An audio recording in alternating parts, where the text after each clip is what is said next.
pagi menyelimuti Taman Nasional South Luangwa dengan kabut tipis yang melayang rendah di atas rawa dan padang rumput. Matahari baru saja muncul di balik cakrawala, mewarnai langit Afrika dengan gradasi jingga keemasan. Suasana tampak tenang, seolah alam sedang beristirahat. Namun, di tempat yang tenang itulah seringkali terjadi drama kehidupan paling kejam. Seekor kijang puku muda, jantan tangguh yang baru belajar hidup mandiri, perlahan keluar dari balik semak. Ia bergerak hati-hati menuju sumber air, tertarik oleh kilauan permukaan laguna di kejauhan. Rasa haus setelah malam panjang membuatnya tak bisa menunggu lebih lama. Ia tahu, rawa adalah wilayah berbahaya. Tapi naluri bertahan hidup tak selalu logis, kadang, rasa haus lebih kuat dari rasa takut. Sambil terus mengawasi sekeliling, ia berjalan turun melewati lereng landai menuju air. Hidungnya mengendus udara. Tidak ada bau pemangsa, tidak ada tanda-tanda ancaman. Atau, setidaknya, begitu pikirnya.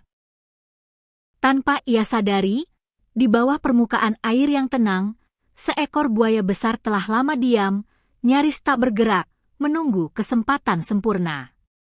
Sang kijang mulai minum. Telinganya tegak, tubuhnya siaga, tapi ia sedikit tenang, terlalu tenang. Air yang awalnya menjadi harapan kini mulai berubah menjadi perangkap. Lumpur di tepian licin. Beberapa langkah lebih dekat ke air, dan kakinya mulai tenggelam. Namun ia tetap menunduk, menikmati air segar yang menyentuh lidahnya. Detik berikutnya, semuanya berubah. Permukaan air tiba-tiba meledak. Cipratan besar menghantam udara. Dalam hitungan detik, buaya itu melesat dengan kecepatan luar biasa, membuka rahangnya lebar-lebar. Serangan mendadak ini membuat Kijang kaget, namun tidak kehilangan kendali. Dengan refleks luar biasa, ia melompat mundur. Tapi ia tidak sepenuhnya lolos. Gigi tajam sang buaya sempat menggigit ujung kepalanya, telinganya robek, darah mulai mengalir membasahi leher.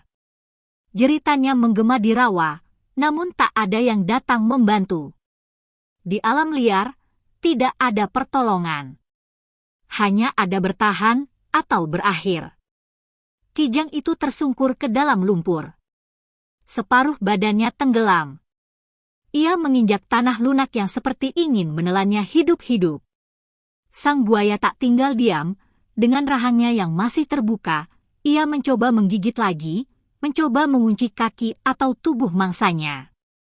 Namun kijang itu tak tinggal diam. Dalam rasa sakit dan panik, ia menendang, meronta, memutar tubuh, mencipratkan lumpur ke segala arah. Air menjadi keruh, pandangan menjadi kacau, namun satu hal yang jelas, kijang ini tidak menyerah. Beberapa detik berlalu seperti selamanya. Buaya itu kehilangan posisi. Lumpur dan gerakan liar sang kijang membuatnya sulit mengunci sasaran. Gigitan awal tadi hanya menyayat telinga, cukup menyakitkan, tapi tidak mematikan. Kijang itu tahu, jika ia diam sedikit saja, akhir hidupnya tinggal beberapa detik lagi.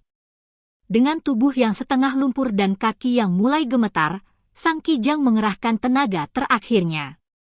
Ia menapak tanah yang licin dan melompat, tidak jauh, tapi cukup untuk menjauh dari rahang maut. Buaya itu mencoba menerkam kembali, tapi hanya mencipratkan air kosong. Kijang itu berhasil naik ke daratan. Tapi ia belum benar-benar aman. Tubuhnya penuh lumpur, napasnya terengah, dan darah masih menetes dari telinganya yang robek. Ia masih harus berjalan. Harus menjauh dari rawa, dari air, dari kematian. Langkahnya gontai, tapi tak berhenti. Setiap langkah adalah perjuangan. Setiap gerakan adalah rasa sakit. Tapi hidup lebih penting dari segalanya. Telinga boleh sobek.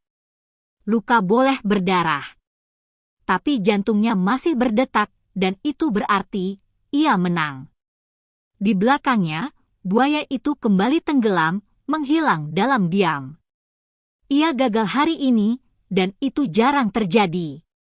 Seekor mangsa berhasil lolos, dan itu adalah aib bagi predator sebesar dirinya.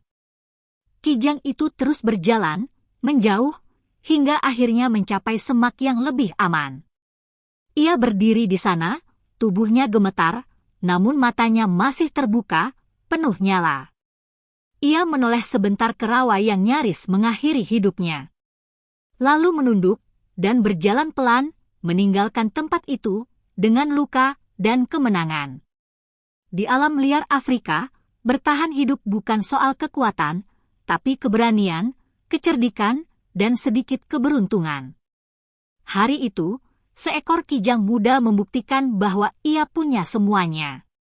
Dan luka di telinga itu bukan tanda kekalahan, tapi lencana kehormatan, bahwa ia pernah melawan dan berhasil pulang dengan selamat.